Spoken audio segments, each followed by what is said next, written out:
Our first recipient is Barbara Walker. Barbara got involved in Laura Ingalls Wilder fandom kind of by accident.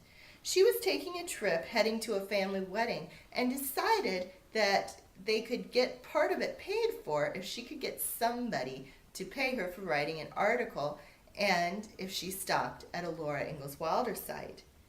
She got the New York Times. It was really a very early article and led a lot of people to know that there was something to see in DeSmet, South Dakota that they had never known about before. Well, she wanted to follow up from that, and she did that by coming up with the idea of researching food in the little house. Now, you need to remember that at this time, and we're talking the 1970s, HarperCollins was very protective of the property. Today, they are quite willing to publish lots, but at that time, they were really very protective. There really had only been the Laura Ingalls Wilder songbook by Eugenia Garson. This would be the first fully endorsed follow-up.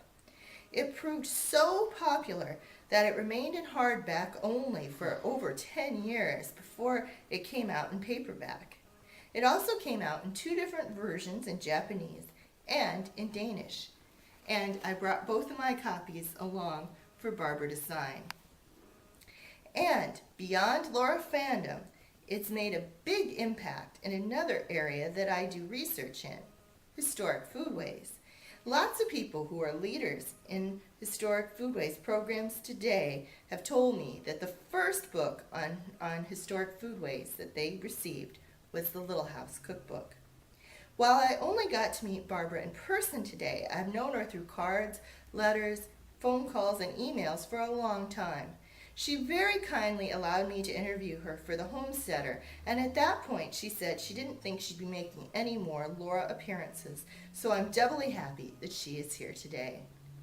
I now wish to present one of the 2012 Laura Ingalls Wilder Legacy Awards to Barbara Walker.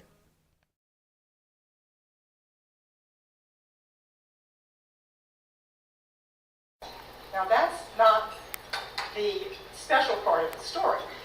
The special part of the story, and I don't know whether you really remember this or not, you had a migraine headache, but you still went ahead and signed all those books, and I really, as did the girls, I really appreciated that.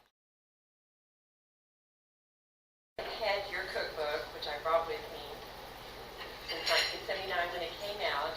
I was teaching 3rd graders down in Texas, and we were reading the Little House books, and as soon as I saw this book being available, I said, I have to get this because I want to know how to cook like my grandma did. And I wanted to make those connections. Well, lo and behold, it is such an encyclopedia that I have literally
someone